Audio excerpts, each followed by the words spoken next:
Mas está chegando o fim do ano, e um monte de lugares já estão fechando, férias coletivas, momento de balanço, e muita gente já fazendo planejamento para o ano que vem. O que é que eu vou fazer no ano que vem?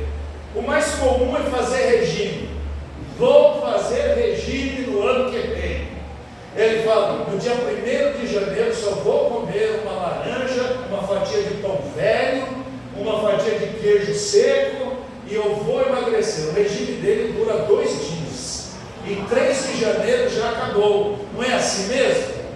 Ele fala assim, vou ler a Bíblia inteira no ano que vem. No dia 1º de janeiro não, porque ele está com a família, mas no 2 ele lê 15 capítulos da Bíblia. No outro dia ele lê 5, no outro ele lê 5 versículos, no outro ele já não lê mais nada, e acabou a dita leitura da palavra de Deus. E assim vai. Todo ano nós fazemos um monte de planos que não vamos cumprir. Eu ouvi alguém dizer assim, eu nesse ano alcancei a minha estabilidade financeira. Desde janeiro não tenho dinheiro nenhum, então estou estabilizado. Desde janeiro até aqui é a mesma coisa. Alcancei a estabilidade financeira. A verdade é que temos que fazer um planejamento para o ano que vem. Só que esse planejamento tem que ser feito à luz da palavra e não à luz dos nossos próprios propósitos. Porque se nós fizermos à luz dos nossos próximos propósitos, nós caímos naquele texto bíblico que diz: o coração do homem pode fazer planos, mas a resposta certa dos lábios vem do Senhor. Então a gente planeja uma coisa e Deus realiza outra. Nós não podemos prever os fatos. Quem de nós estará vivo em 31 de dezembro de 2024? Quem de nós estará empregado até dezembro de 2024? Quem de nós estará saudável até o final de 2024? Quem garante que Jesus não volte no decorrer do ano de 2024? Então esse tipo de planejamento não resolve. Nós temos que planejar de uma forma que agrade a Deus e que seja construída com responsabilidade e com constância. Não adianta ir e mudar tudo no meio do caminho, porque senão você não dá tempo da colheita acontecer. Vai fazer que nem eu. Eu pedi para o meu pai, eu tinha 8 anos, eu pedi para o meu pai que ele me desse um pedacinho de terra no jardim para eu plantar feijão. E ele me deu, foi lá com 1 metro, mediu 1 metro por 1 metro. E ele falou, esse 1 metro por 1 metro você vai plantar feijão. Aí eu fiquei todo feliz, eu falei, eu vou derrubar o preço do feijão no Ceasa, de tanto feijão que eu vou colher. E aí eu preparei a terra com a colher de pedreiro, mexi, depois estendi direitinho, fiz os buraquinhos com o meu dedo, e aí fui colocando 3 grãos de feijão em cada buraquinho, tudo direitinho. Falou que tem que deixar uma distância, e eu deixei. Fiquei feliz da vida. Aguei e fui deitar. No dia seguinte, quando eu acordei, eu estava com tanta vontade de ver o pé de feijão, não tinha nada.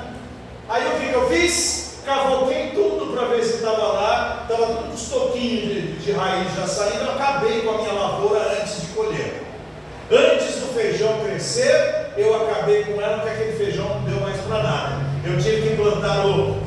Assim também acontece quando nós, ao invés de seguirmos o plano, nós interrompemos o plano para reestudá-lo e fazer tudo de novo. Aí não dá, não vai para lugar nenhum.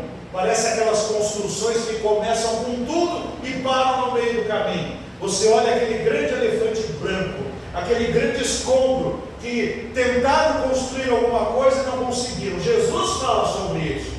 Ele falou assim: qual é o homem que quando vai construir uma torre, não senta primeiro, faz os cálculos e vê se vai ter condições suficientes para que possa construir aquilo. 2024 está chegando. Eu quero lançar para os irmãos 3 bases para que o ano de 2024 seja o melhor ano de sua vida.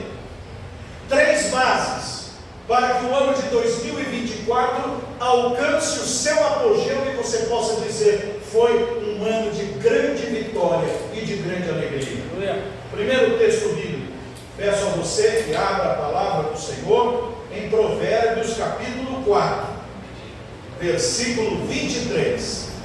Abra aí a sua Bíblia, por favor. Provérbios capítulo 4, versículo 23.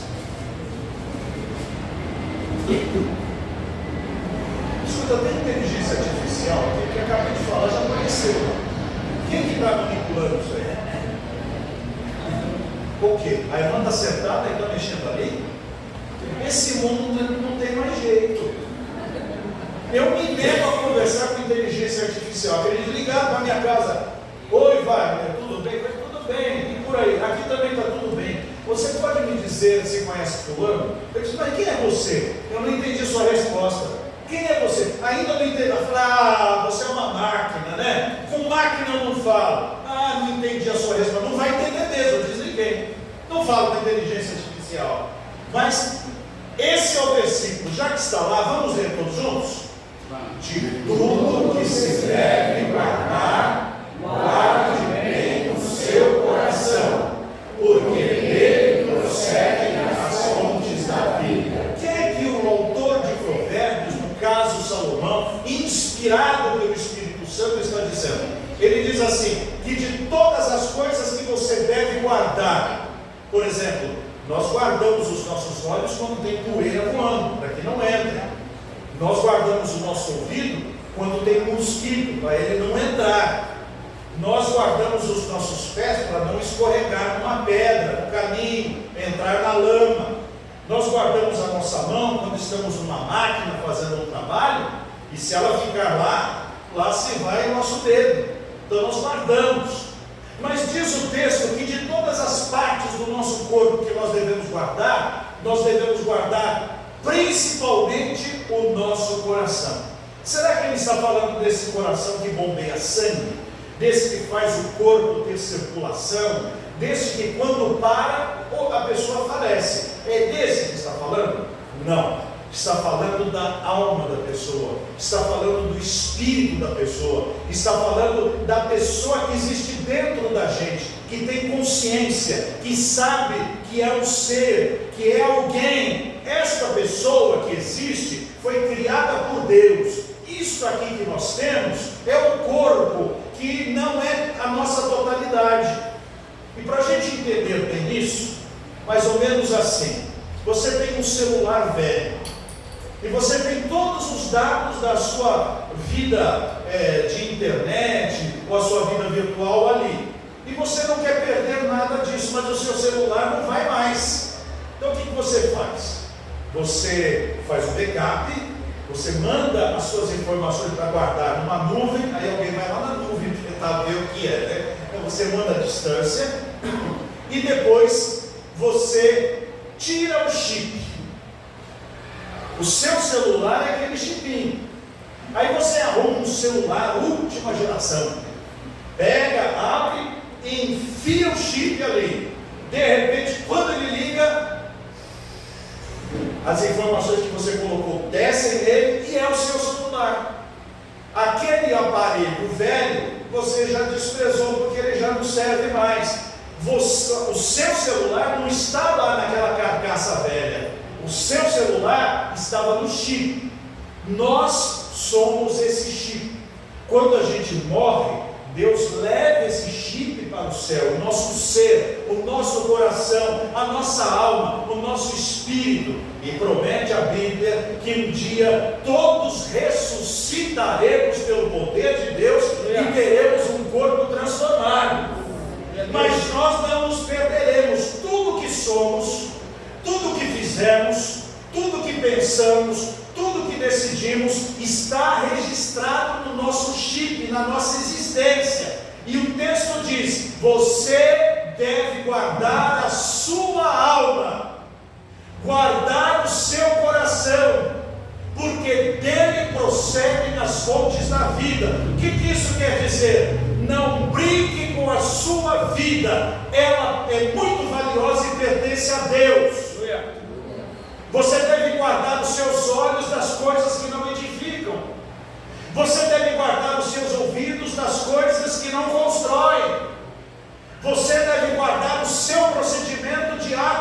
que não enaltecem o Senhor. Guarda o seu coração, para que você se preserve deste mundo corrosivo, deste mundo corrompido, deste mundo que não presta.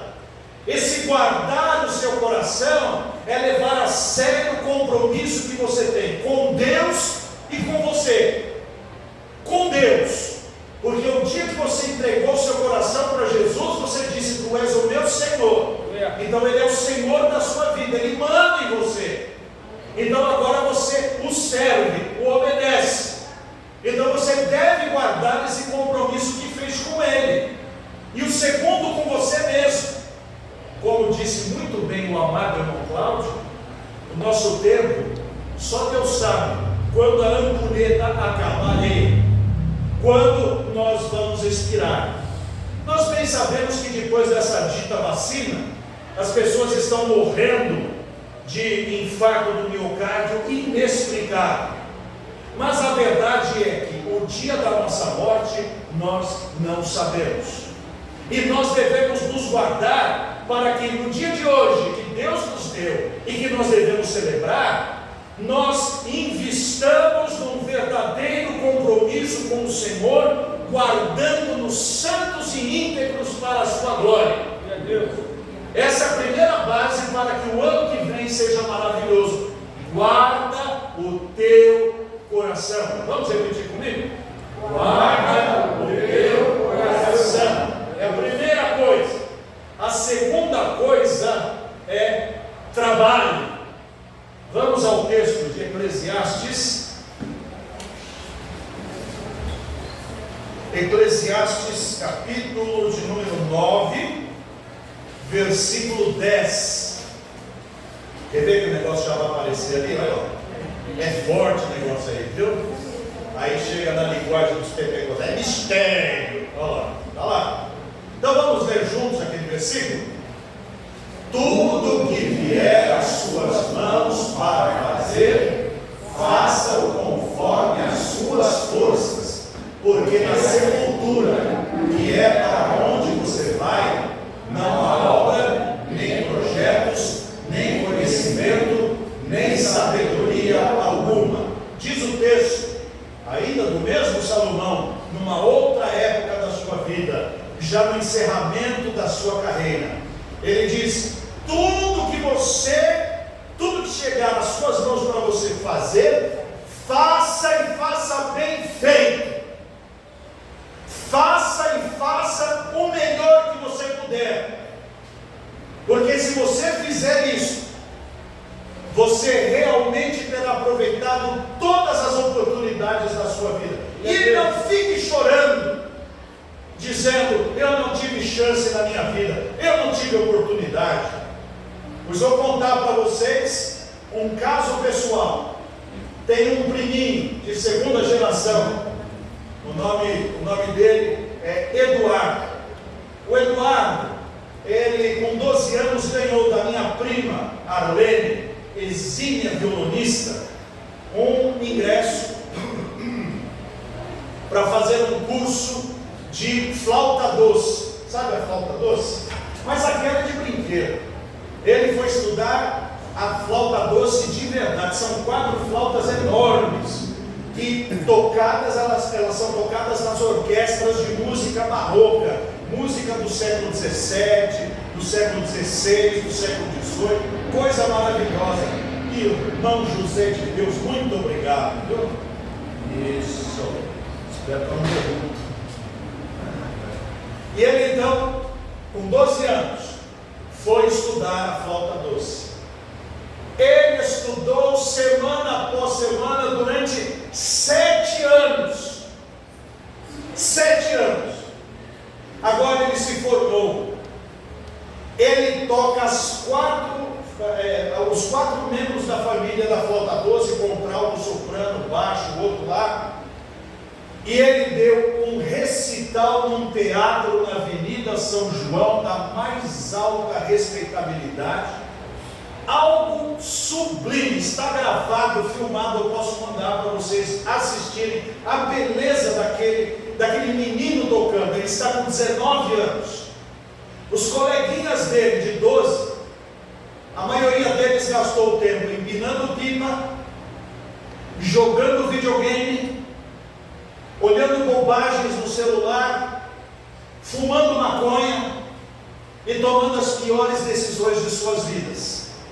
Ele, que tinha a mesma classe social de todos os seus amiguinhos, tomou a decisão de que tudo quanto viesse às suas mãos para fazer, ele fizesse conforme as suas forças. Está lá, está sendo olhado pela Europa como um músico de brilhante futuro. Por quê? Porque fez jus àquilo que chegou às suas mãos para fazer. Nós devemos ter esta graça do Senhor. Quando Deus nos dá uma oportunidade, nós devemos aproveitá-la, abraçá-la. Um menino se chamava Davi, se chama até hoje, e esse Davi não tinha dinheiro para estudar inglês, ele queria falar inglês de toda forma. Eu não sei se o Vagnão e o Hugo, cadê o Vagnão? Sumiu. Está aqui. Não sei se vocês se lembram da Good News, o pastor Ralph Metcalf, lembram disso? Pois é, quando eu administrei por 15 anos aquele grupo, eu precisava de intérpretes. E esse menino começou a comprar revistinha de inglês, ia no brechó, lá no centro, e comprava também. Não tinha internet, não existia essas coisas. Aqueles discos para poder escutar lá do FISC, lá, aquelas coisas, e ele ia absorvendo tudo que podia. Aí, numa das viagens dos americanos, ele falou assim: pastor, eu posso ficar com o intérprete para eu ouvir, acostumar meu ouvido? Pode, filho. Então ele foi fazer visitas e ouvindo, ia vendo como o intérprete trabalhava. Aí um dia, uma cantora deles veio para o Brasil, precisava de um intérprete, e eu não tinha mais intérpretes. Aí eu falei: Davi, você gostaria de tentar? Ah, pastor, eu gostaria.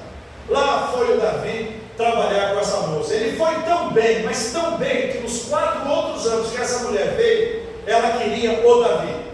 E não só foi bem, os americanos falaram: mas parece que ele fala inglês como se tivesse nascido nos Estados Unidos. Vem morar para cá. E ele foi embora para Carolina do Norte. Hoje tem família formada, é professor na escola e é uma bênção. Olha como Deus faz as coisas. Aquele que não aproveita as oportunidades, ele reclama. Aquele que aproveita as oportunidades, ele faz por merecer. E Deus nos dá oportunidades para fazer muitas coisas. Contava eu hoje pela manhã para os jovens, para quem eu tive o privilégio de dar aula, que passei numa estrada lá em Itaporanga, na Ajuda, lá no estado do Sergipe, e ali houve um projeto de uma empresa que doou alguns lotes de 1.500 metros com água, e doou uma quantia de dinheiro e cercado de arame farpado, e chamou essas famílias e disse: olha, vocês têm essa quantia, vocês têm essa terra, façam jus ao presente que vocês estão ganhando. Eu passei lá 3 anos depois. A primeira coisa que eu vi foi uma chácara linda. Ali estava uma porteira, depois as pedrinhas assim do caminho, com pedriscos, colocou margaridas e plantou hibiscos do lado. Aí quando você via, tinha uma casinha simples, mas bonita. Atrás, onde tinha o riozinho, ele puxou um rego do rio e fez ali um lugarzinho de peixes, coisa mais doce, mais bonita. Do lado, uma outra propriedade do mesmo tamanho, um matagal, cheio de mosquito, e no meio uma lona com uma pessoa fumando lá na porta. Aí eu falei para o pastor: mas pastor, mas por que essa diferença? Ele disse assim: os dois tiveram a mesma chance, os dois tiveram o mesmo dinheiro, os dois tiveram o mesmo tempo, mas este aqui resolveu aproveitar a oportunidade e fazer uma chácara. A chácara dele lá estava valendo muito dinheiro agora.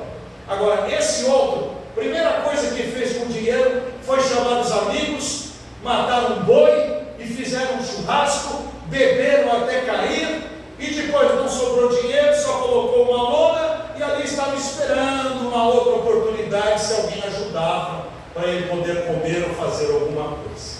Estava lá o exemplo claro de quem recebe as bênçãos do Senhor e aproveita, e de quem recebe as bênçãos do Senhor e joga fora. O ano de 2024 há de trazer bênçãos para o irmão, há de trazer oportunidades para o irmão.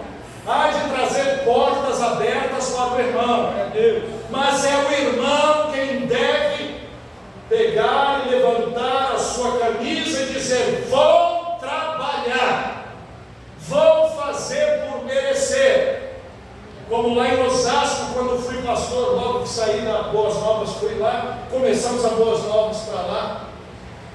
E no fim do culto, os adolescentes: pastor, vamos comer lanche, vamos comer lanche, mas é caro o lanche. Naquele tempo, R$3 era caro.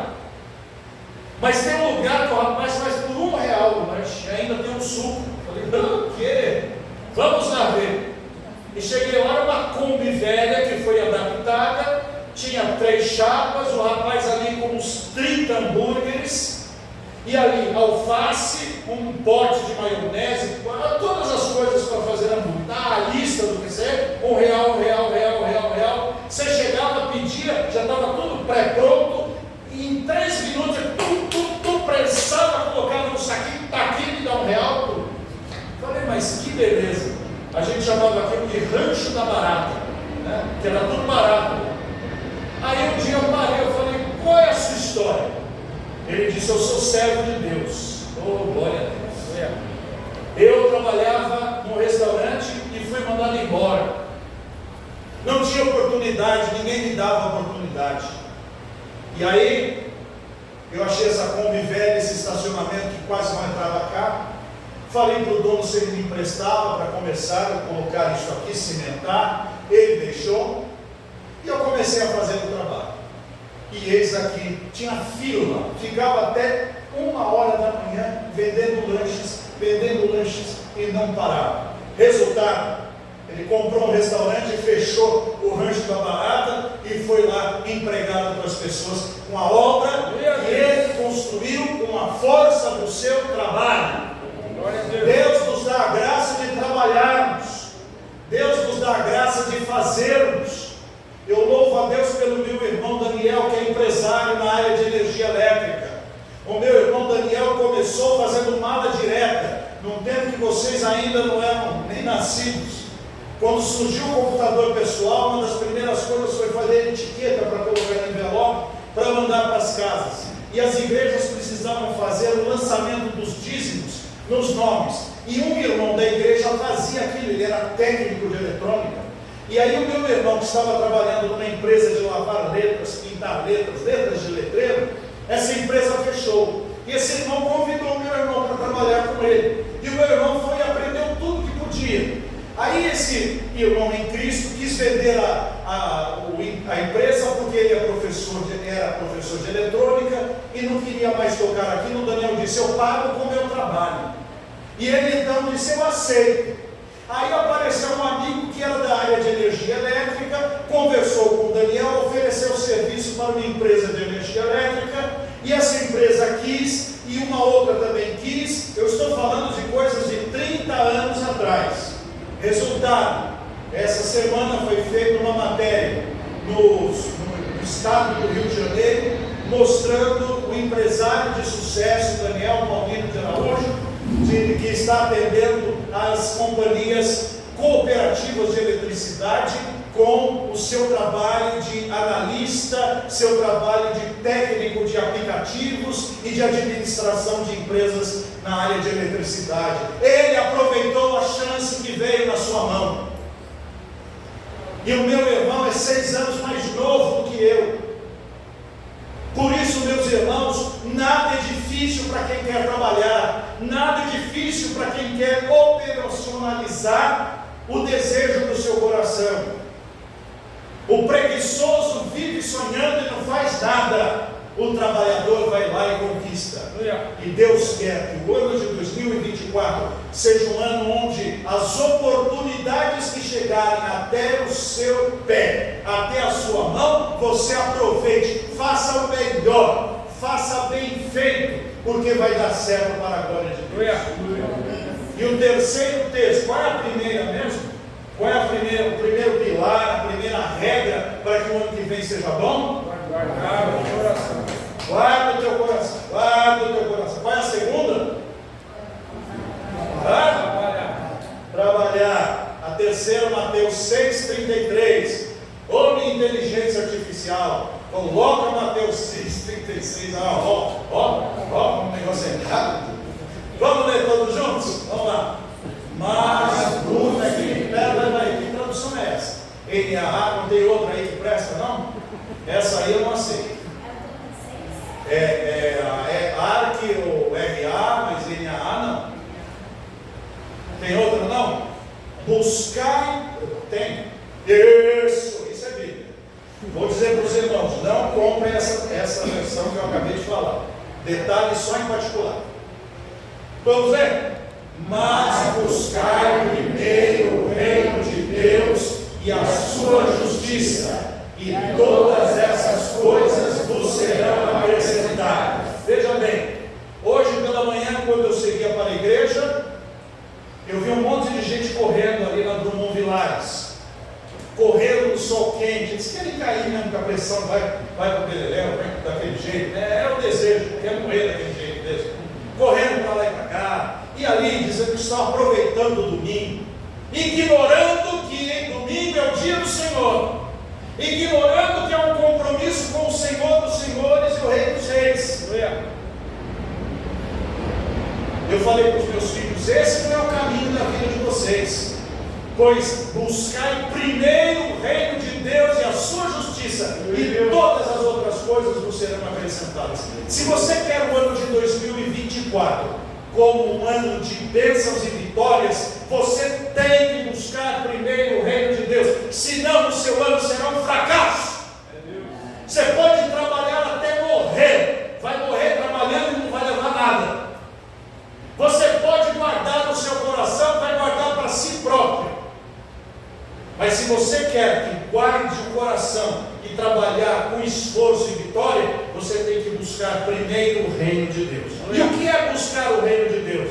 Temos 4 maneiras práticas para fazer isso. A primeira delas, leia a Bíblia. A Bíblia não foi feita para abrir no Salmo 91 como se fosse um amuleto para abençoar a sua casa. A Bíblia fechada é um livro comum, mas ligue a palavra de Deus para a sua salvação. A Bíblia deve ser guardada no coração para nós não pecarmos contra Deus. Jesus diz em João 17:17: santifica-os na verdade, a tua palavra é a verdade. Um comunista conhece perfeitamente os seus ideólogos, Marx, Lenin, ele cita os itens, mas o crente não conhece a palavra do seu Deus. Está na hora de inverter isso, e o crente deve ler a palavra de Deus. Vou ler 10 livros esse ano, ótimo. O primeiro é a Bíblia. Primeiro você lê a Bíblia, depois você lê o que você quer. Mas eu tenho que estudar, porque eu vou fazer o TAWA, o TY8, você vai fazer tudo isso, mas se você não colocar a palavra primeiro, vai dar tudo errado. Você vai juntar no gafanhoto como? Primeiro dê a glória para Deus, como diz o profeta, primeiro faça um bolo para mim, depois o resto não vai faltar. Primeiro eu leio a palavra de Deus é lâmpada para os pés e luz para o caminho. Se eu não tenho a palavra, eu não tenho luz para o caminho, eu não tenho lâmpada para os pés. Digo, por que deu tudo errado? Você não lê a Bíblia? Você não ouve o que Deus manda? Você não está acostumado com a fala do Senhor? Sabe que no casamento é assim, no começo a gente vai desenvolvendo uma conversa para ver se a gente conhece a pessoa e tudo mais, né? Elaine, quando me conheceu, me chamou de senhor. O senhor pastor, não sei o que e tal. E conversava formalmente. Ela que é da área do direito, usava aquelas palavras assim, etc. E eu tentava fazer bonito para essa advogada, né? De falar as palavras também, né? Falar paralelepípedo, e com a coisetuba, essas palavras difíceis, né? Com o tempo a gente foi se conhecendo, e ela parou de falar senhor, fala você. De vez em quando ela fala senhor, mas a maioria dos tempos é você. Hoje a gente não precisa nem se falar. Basta que ela tenha um olhar 24/48 para mim, e eu já sei o que ela está querendo dizer. Certos olhares são assim, muito bem. Outro tipo de olhar é assim, Outro tipo de horário é está atrasado. Outro tipo de olhar é precisamos conversar. Por que é assim? Porque nós nos conhecemos, nós temos intimidade, nós temos convívio, nós passamos dia e noite juntos. Mas o crente não tem intimidade com Deus porque ele não conhece o Senhor, não lê a palavra dele e não ora. Orar é a segunda coisa de buscar o reino de Deus. Quantos de nós só oramos quando se marca a reunião na igreja? Quantos de nós só oramos quando nos mandam orar? Mas a verdade é que o verdadeiro crente tem que ter vontade de falar com Deus. Falar com Deus, abrir o coração, contar as suas lutas, apresentar as suas tristezas, celebrar as suas vitórias. A oração é a chave para que nós conheçamos a Deus tão de perto que a gente diz: Deus não precisa nem falar, eu já sei qual é a vontade dele. O Senhor já sussurrou no meu ouvido e eu estou em paz com aquilo que vou fazer. Por quê? Porque eu conheço a Deus. Caiu um endemoniado lá na igreja grande. Lá vai o pastor expulsar o demônio. Aí o demônio ri. Você lembra da secretária? Cala a boca, demônio. Cala a boca. Aí foi o diabo. Você, aquelas contas lá que você está devendo, cala a boca, demônio. E ninguém tirava o dito cujo dali. O irmão Zequinha, analfabeto de pai e mãe, atrasou um pouco, estava no ônibus lotado, parou na porta da igreja, viu o tumulto. Falou: meus irmãos, o que está acontecendo? Caiu um endemoniado lá, está dando um show. O quê? Show na casa do meu pai? Casa do meu pai não é casa de show, casa do meu pai é casa de adoração a Deus. E tinha um monte de gente assim no corredor. Ele falou assim, lá do lado de fora: demônio, você está me ouvindo, você não precisa me escutar, você sabe que eu estou aqui. Eu só estou te dizendo uma coisa: pelo nome de nosso Senhor Jesus Cristo, aquele que eu sirvo, sai dele. A pessoa lá dentro, sem que ela tenha escutado aquilo, ela fez assim,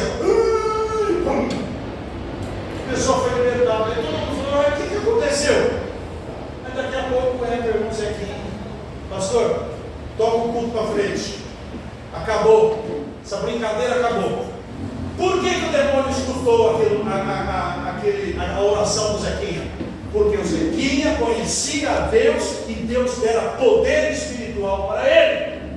Porque ele andava com Deus, ele vivia com Deus, ele respirava a Deus, e a oração dele não era uma brincadeira.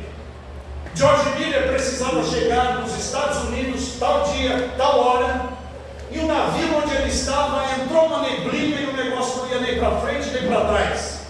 E o inglês tem o horário britânico, tem que chegar àquela hora. Ele chegou para o capitão e disse assim: senhor capitão, eu tenho um culto marcado em tal cidade e eu tenho que estar tal hora, então esse navio tem que estar lá tal hora. Ele disse: meu senhor, o senhor pode ter culto aonde o senhor quiser, mas eu não sou dono da neblina e eu não posso fazer esse navio ir para lá. Ele disse: eu sei muito bem que o senhor não pode, mas o meu Deus pode, então eu vou orar. Se o senhor vai orar, eu oro também. Não, o senhor não ora porque o senhor não crê. Aí ele disse: senhor, o senhor me chamou para cá, eu preciso ir lá, em nome de Jesus, tira essa neblina. Amém. Capitão, abra a janela. Capitão falou: que bobagem, né? Quando abriu a janela, acabou a neblina. Acabou a neblina. Deus conhece a oração de quem leva a oração a sério. E o ano de 2024 tem que ser um ano em que você ora. Então a primeira coisa aqui em buscar primeiro o reino de Deus é ler a Bíblia. A segunda é orar. A terceira é ter comunhão com a sua igreja. Você precisa ser participante na casa do Senhor. Alegrei-me quando me disseram: então nós devemos fazer aquilo que está ao nosso alcance para a glória de Deus. Não é para aparecer, não é para dominar, não é para sermos os mais bonitos, não é para nada disso. É para que o nome de Jesus seja exaltado, para que a obra do Senhor seja edificada. Assim, vamos parar com esse negócio: eu não faço isso, eu não faço aquilo, eu não faço aquilo. Disponha-se ao trabalho do Senhor. Como disse aquele ditado: Deus não chama os capacitados, mas capacita os chamados, os escolhidos. É assim que nós devemos encarar e falarmos como o profeta Isaías: eis-me aqui, Senhor, envia-me a mim. Então, quais são as três coisas que vão buscar primeiro o reino de Deus? Primeira? Não. Qual a primeira? Ler a Bíblia. Qual é a segunda? Orar. Qual é a terceira? E a quarta é falar de Jesus. A quarta é evangelizar, é dar testemunho, é distribuir a Bíblia. A quarta é mostrar que você é crente. A quarta é mostrar que você é diferente, que você tem valores, que você tem padrões. Às vezes você trabalha num lugar que ninguém sabe que você é do Senhor. Você não dá testemunho. Você é um agente secreto de Deus. Deus não tem agente secreto. Deus só tem agente declarado. Não tenha medo de dar o seu testemunho. Fale a tempo e fora de tempo sobre Cristo. Glória a Deus. Então, buscar o reino de Deus são essas quatro coisas: ler a Bíblia, orar, ter comunhão e falar de Cristo. Vamos repetir? Primeira, Ler a Bíblia. segunda, terceira, Ter comunhão. quarta. Então, isso é buscar o reino de Deus. Então, para o ano de 2024 ser uma bênção, são três pilares. Qual é o primeiro? Guardar o coração. Qual é o segundo? Qual é o terceiro? Buscar primeiro o reino de Deus. E buscar primeiro o reino de Deus são quatro coisas. Quais são?